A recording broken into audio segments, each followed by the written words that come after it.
राळेगाव येथील बेपत्ता मुलीच्या प्रकरणाच्या संदर्भानं आज संपूर्ण या प्रकाराचा आढावा घेण्यासाठी जिल्हा पोलीस अधीक्षक कुमार चिंता जे आहेत ते राळेगाव पोलीस स्टेशन या ठिकाणी दाखल झाले आहेत। राळेगाव बंदची हाक सुद्धा या ठिकाणी देण्यात आली होती। या प्रकरणामध्ये 2 जणांना जे आहेत ते सध्या पोलिसांनी ताब्यात घेतलेलं आहे। काय नेमका या संपूर्ण प्रकाराचा पोलिसांच्या तपासाची अपडेट आपण जाणून घेणार आहोत कुमार चिंता सरांच्याकडनं। सर, मुली बेपत्ता असल्यासंदर्भाचं त्यांचं मानवी तस्करी केल्यासंदर्भाचा आरोप जो आहे तो भाजप जिल्हाध्यक्ष प्रफुल्ल चव्हाण यांनी केला होता। त्यानंतर काय अपडेट या संदर्भाने केलेला आहे? मजर कुरेशीला ताब्यात पोलिसांनी घेतलेला आहे। काय उलगडा या संपूर्ण प्रकाराचा त्या माध्यमातून झालेला आहे? याच्यामध्ये पहिले मी सांगू इच्छितो की 2 पॉईंट्स ॲक्च्युअली मिक्स झालेला होता। परवा एक वेगळ्या प्रकरणामध्ये एक आदिवासी मुलींच्या एक आदिवासी समाजच्या एक यांच्यासोबत लग्न करणार होता।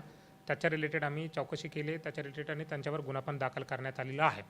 दुसऱ्या मॅटरमध्ये आता तुम्ही जो नंबर सांगायचे असतील, राळेगाव पोलीस स्टेशनमध्ये गेला 25 आणि 26मध्ये टोटल 47 लेडीज मिसिंग होता, म्हणजे एबो 18 वाला। त्याच्यापैकी 45 मिळून आलेला आहे, 2 मिळून आलेलं नाही आहे। आणि अंडर 18मध्ये जो अपहरण म्हणतात आपण, त्याच्यामध्ये 16 गुन्हा दाखल झाले, त्याच्यापैकी 14 मिळून आले आहे, फक्त 2 मिळून आलेलं नाही आहे। हे जो पोलीस रेकॉर्डवरील आहे। त्याच्या व्यतिरिक्त अगर आम्हाला आतापर्यंत आमच्या चौकशीमध्ये काही ट्रॅफिकिंग झाले, ह्युमन ट्रॅफिकिंगसारखं आमच्या समोर काही आलेलं नाही आहे। आणि जो ऑडिओ क्लिप व्हायरल झालं होतं त्याच्यामध्ये पण त्या मुलींना पण आम्ही त्याच्यामध्ये जेवढं पण नाव आले त्यांना सर्वांना पण आम्ही बोलवून डिटेलमध्ये चौकशी करण्यात आलेलं आहे। ते कोणाचं ट्रॅफिकिंग झाले आतापर्यंत काही नाव आमच्या समोर आलेलं नाही आहे। मी सर्व नागरिकांना पण आवाहन करतो, तुमच्याकडे काय माहिती असतील हे चौकशी आम्ही पुढे कंटिन्यू ठेवणार आहे। तुमच्याकडे काय माहिती असतील तर आम्ही पोलीस प्रशासनाला द्या, आम्ही 100% त्याच्या रिलेटेड आम्ही ॲक्शन घेणार आहे। जी ऑडिओ क्लिप जी आहे ती समाज माध्यमावर व्हायरल झाली, त्या ऑडिओ क्लिपमध्ये सरळ म्हटलं जातं आहे की बाया नेण्याचं काम केलं जात आहे, त्यांचे डुप्लिकेट आधार कार्ड जे आहेत ते बनवले जातात आणि त्या माध्यमातून दुसरीकडे विकलं जातं। हा व्यवसायात पैसे खूप मिळतात मात्र बदुवा लागते, अशा पद्धतीचं संभाषण जे आहे ते ऑडिओ क्लिपमध्ये ऐकायला मिळालं। ते बरोबर आहे। त्या मुलींना आम्ही हे विचारले तरी अशा काही प्रकरण तुमच्याकडे आहे का, और कोणाचं नाव आहे का, ती सांगू शकले नाही। कदाचित ती पण प्रेशरमध्ये राहिलेल्या असतील। आता आम्ही थोडा मॅटर ठाण झाले बरोबर, आम्ही डिटेलमध्ये जाऊन चौकशी करून काय निष्पन्न झाले 100% आम्ही कारवाई करणार आहे। ताब्यात असलेला आरोपी मजर कुरेशीवर कुठला गुन्हा दाखल करण्यात आलेला आहे का आणि त्यात पुढे काय कारवाई? नाही, त्यांच्याकडून आम्हाला एक तलवार मिळून आला होता, त्याच्या रिलेटेड आम्ही 425 आर्म्स ॲक्टचा गुन्हा दाखल करून अटक करण्यात आलेला आहे।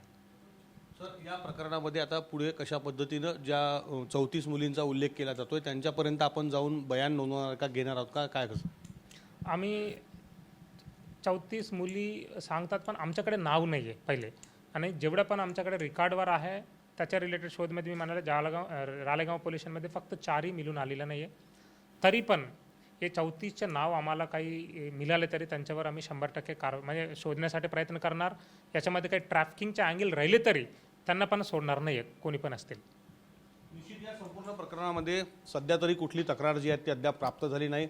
यामध्ये मानव तस्करीचा अँगल जरी असला तरी पोलीस सगळ्या बाजूनं या प्रकरणाचा तपास करणार असल्याचं पोलीस अधीक्षक कुमार चिंता यांनी सांगितलं।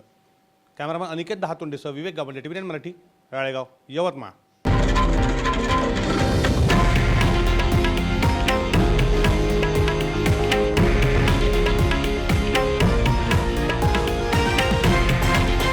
हे आहे देशातील नंबर 1 न्यूज नेटवर्क आणि आपण पाहत आहात TV9 मराठी, एकमेव।